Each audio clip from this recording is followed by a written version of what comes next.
الم تر ان اللہ یسجد لہ من فی السماوات ومن فی الارض، یہ آیت بڑی عجیب ہے اس اعتبار سے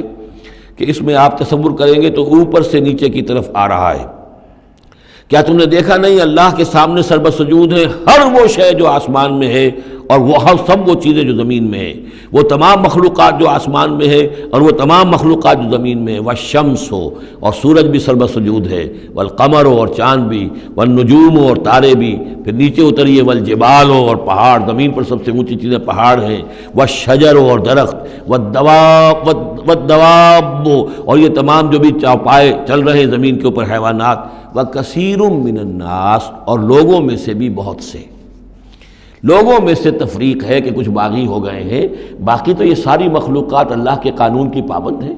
قانون تکوینی کے اندر ہے، یہ اللہ کی بندگی کر رہی ہیں، یہ سجدے میں ہے، ہر شے اللہ کے سامنے سربسجود ہے۔ ہاں انسانوں کے اندر بغاوت بھی ہے، انسانوں میں سے کچھ لوگ وہ ہیں کہ جنہوں نے سورج کو پوجنا شروع کر دیا، سورج اللہ کو پوج رہا ہے اور وہ سورج کو پوج رہے ہیں، چاند کو پوجنا شروع کر دیا، درختوں کو پوجنا شروع کر دیا،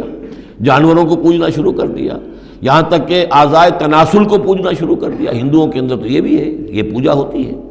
تو یہ ہے ان لوگوں کی گراوٹ۔ انسانوں میں سے اللہ تعالیٰ جس کو ہدایت دے دیتا ہے، معرفت حاصل ہو جاتی، پھر وہ اسی کے سامنے سربسجود ہوتے ہیں۔ وَكَثِيرٌ حَقَّ عَلَيْهِ الْعَذَابُ لیکن بہت سے ایسے ہیں کہ جو عذاب الہی کے مستحق ہو جاتے ہیں۔ وَمَن يُهِنِ اللَّهُ فَمَا لَهُ مِن مُكْرِمٍ اور جنہیں اللہ تعالیٰ ہی رسوا کر دے، ذلیل کر دے، اب اس کو عزت دینے والا کوئی نہیں ہے۔ جنہوں نے اپنے آپ کو ذلیل کیا، مخلوقات کے سامنے جھک گئے، انہوں نے ان کو اپنا معبود بنا لیا، جبکہ اللہ تعالیٰ کے سامنے ساری کی ساری مخلوقات جو ہے وہ تو اللہ کی بندگی میں ہے، اور اللہ نے تو اسے بنایا تھا